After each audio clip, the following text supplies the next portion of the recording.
Big boss Kannada season 12ರ ವಿಜೇತ ನಟ ಗಿಲ್ಲಿ ನಟ ಅವರು ರಾಜ್ಯದ ಗೃಹ ಸಚಿವರಾದ ಡಾಕ್ಟರ್ ಜಿ ಪರಮೇಶ್ ಅವರನ್ನು ಭೇಟಿಯಾಗಿದ್ದಾರೆ. ಈ ಸಂದರ್ಭದಲ್ಲಿ ಗೃಹ ಸಚಿವರು ಗಿಲ್ಲಿ ನಟ ಅವರನ್ನು ಶಾಲು ಹೊದಿಸಿ ಪುಷ್ಪಗುಚ್ಚು ನೀಡಿ ಭವ್ಯವಾಗಿ ಸನ್ಮಾನಿಸಿದರು.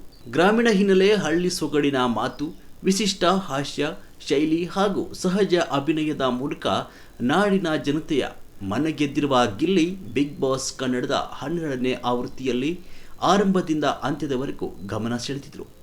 ಸರಳ ವ್ಯಕ್ತಿತ್ವ, ಸ್ಪಷ್ಟ ಅಭಿಪ್ರಾಯ ಮತ್ತು ಮನರಂಜನೆಯ ಜೊತೆಗೆ ಆಟದ ಮೂಲಕ ಅವರು ಪ್ರೇಕ್ಷಕರ ಅಪಾರ ಬೆಂಬಲ ಪಡೆದು ವಿಜೇತ ಪಟ್ಟವನ್ನು ಅಲಂಕರಿಸಿದರು.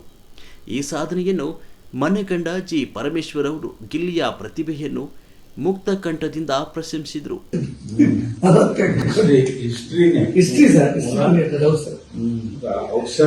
ಸಿಕ್ಕಾಪಟ್ಟೆ ಕನ್ನಡ, US, UK, ಇಂಗ್ಲೆಂಡ್ ಅಲ್ಲಿ ಇರ್ತಾರೆ. ಅಶ್ವಿನ್ ಅಂತ ಗೊತ್ತು.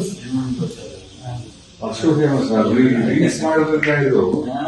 Very famous, very good natural comedy sir. ಹೌದು, ಕೆನಡಾದಲ್ಲಿ ಒಂದು ಪ್ರೋಗ್ರಾಮ್ ಅರೇಂಜ್ ಮಾಡ್ತೀನಿ.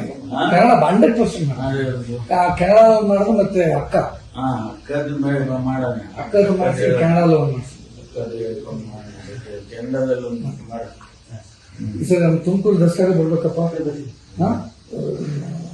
ಒಂದು ಅಕ್ಟೋಬರ್ಗೆ ಮಾಡ್ತೀವಿ. ಊರು ಯಾವುದು? ಮಳವಳ್ಳಿ